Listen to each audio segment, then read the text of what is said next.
Hello everyone, আমি Swarnank and welcome to the new episode of my channel. তো এখন আমি কথা বলবো হচ্ছে আইসিসি টি-20 ওয়ার্ল্ড কাপের 27 নম্বর ম্যাচ নিয়ে। এটা হয়েছিল হচ্ছে বাংলাদেশ আর নেদারল্যান্ডের মধ্যে। 13ই জুন ছিল ম্যাচটা এবং গ্রুপ ডি এর ম্যাচ ছিল এটা।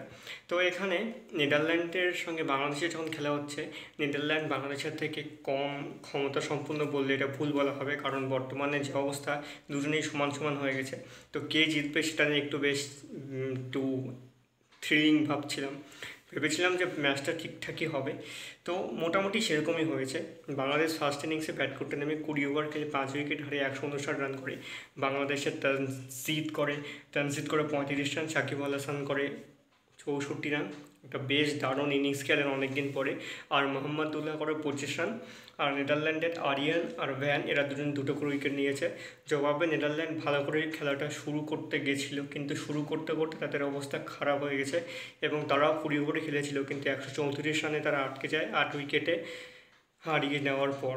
এবং বাংলাদেশ 25 রানে ম্যাচটি জিতে যায়। নেদারল্যান্ডের বিক্রমজিৎ হচ্ছে 26 রান করে, সাইব্র্যান্ড করে 33 রান এবং এডওয়ার্ডস করে 25 রান। বেশ ভালোই তারা কিন্তু খেলছিল, তারা কিন্তু ম্যাচটা প্রায় জিততেই পারত। টাস্কিন নেয় 2 উইকেট এবং রিশাদ নেন 3টে উইকেট। দেখা যাক নেদারল্যান্ডের কী অবস্থা হয়। তো বাংলাদেশ সম্ভবত গ্রুপ যে ম্যাচগুলো এরপর হবে মানে সুপার 8-এ এটা উঠে যেতে পারে।